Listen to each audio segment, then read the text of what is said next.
I tiptoe to the ends of the earth to rest beautifully in the lap of a god, with legs cascaded over the edge of nothingness, running his fingers through my tresses on black sands of an uninhabited island, blanketed by the sun up to my neck. I raised him on the east side of my dreams where I was free to be whatever I chose. Whispers of reincarnation seduce my left ear, tempting me. Not all who wander are lost, and not all who are lost care to be found.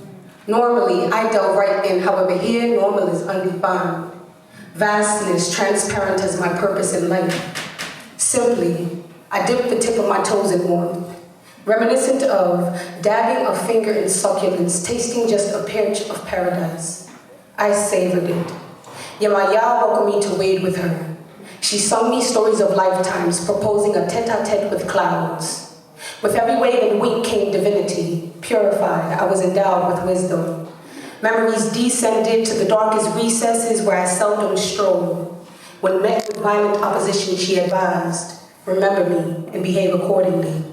Thunder became a lullaby while ebb and flow returned me to my slumber. During our first encounter, I heard her gems scatter and I melted in his hands like Godiva. Tales tall as deities who once roamed this Gnostic land.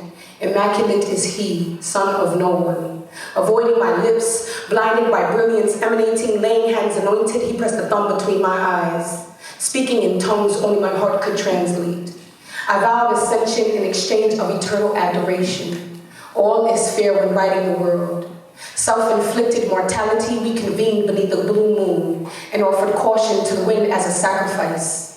Undone, I revealed my hide, a sacred place where thoughts become billows. We brainstormed and I taught him to incite torrential downpour. Cradled by tufts of cotton confection, with arms crossed behind our heads like superstitions, we silently prayed for the luxuries of children, innocence and candy wishes. Sweet indulgence escapes the tip of my tongue. He hears my thoughts.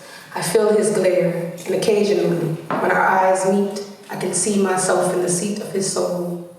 We admired earth with the view of a bird's eye. With calloused hands, he built for me a shrine. Full of myself, I express black gold to sate his thirst. He feeds my ego delicacies, breaking my fast. Perched on my shoulder, coaxing the fuzz of my peach to stand his attention, my crown became a throne, and selfishly, I kept my word. Action better left unsaid.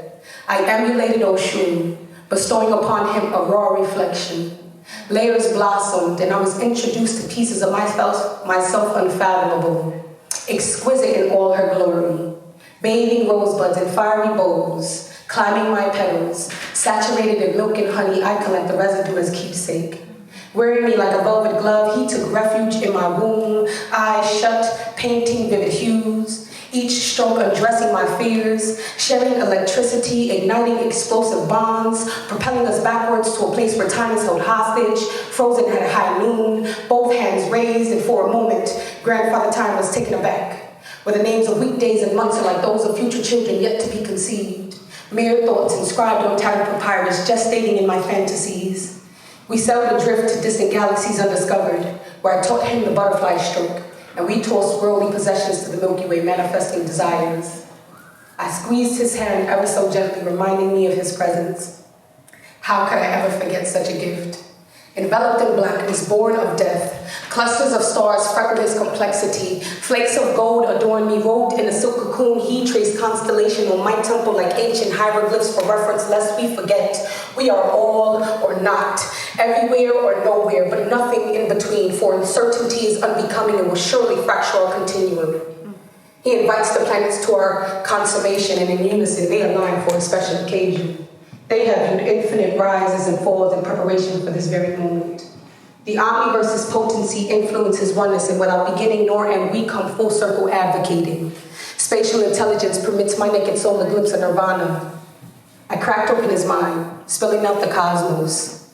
Reveling in magnificence, my eyes cooled with watercolors, painting thousands of words caught in my throat, exposing the fibers of my very being.